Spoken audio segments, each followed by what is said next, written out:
Hello everyone. Marathi रिव्ह्यूजमध्ये तुमच्या सगळ्यांचं स्वागत.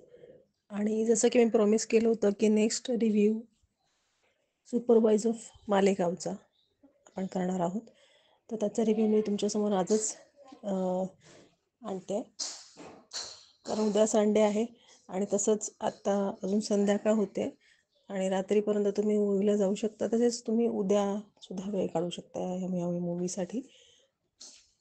तर सुपर बॉईज ऑफ मालेगाव हा मी म्हणेन एक क्लासिक सिनेमा आहे, पण तो अगदी रूटेड म्हणजे मालेगावमधल्या तरुण मुलांचा सिनेमा आहे, ज्यांनी जो इन्स्पायर्ड आहे.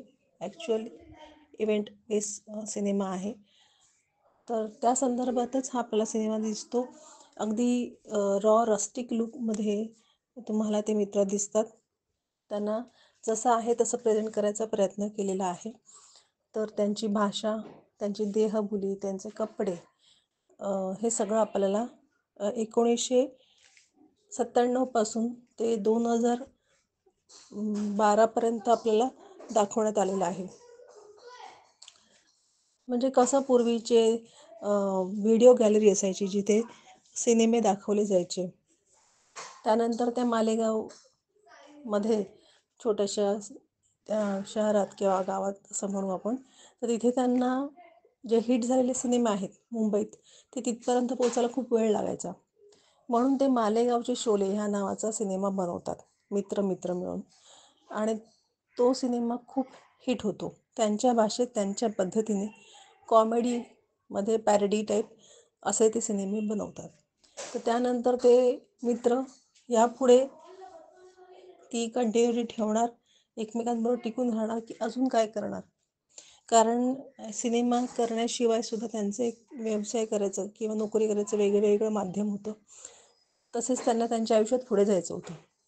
तर त्यांच्या आयुष्यात काय होतं, ते सिनेमे करणार की नाही, हे पाहण्यासाठी आपल्याला हा सिनेमा पाहावा लागेल. हा सिनेमा रूटेड आहे, प्रेडिक्टेबल आहे. याच्यात काय घडणार आहे आपल्याला दिसतं, थोडक्यात समजलं जातं. थोडासा संथ सिनेमा आहे, स्टोरी टेलिंग सिनेमा आहे. सो हा सिनेमा डेव्हलप व्हायला थोडासा वेळ लागतो. पण जेव्हा तुम्ही ह्या सिनेमामध्ये इन्व्हॉल्व होता, तेव्हा ह्या सिनेमाचे तुम्ही होऊन जाता. असा हा सिनेमा आहे. सगळ्या कलाकारांनी खूप चांगली ॲक्टिंग केलेली आहे. सगळे आपापल्या लेवलला या सिनेमाला वरती घेऊन जातात. सो असा हा सिनेमा आहे हा. आणि हे माझं फर्स्टच रिव्ह्यू असेल की एकाच दिवशी मी 2 सिनेमांचे रिव्ह्यू करते आणि दोन्ही सिनेमे मी एकाच वेळेला रेकमेंड करते.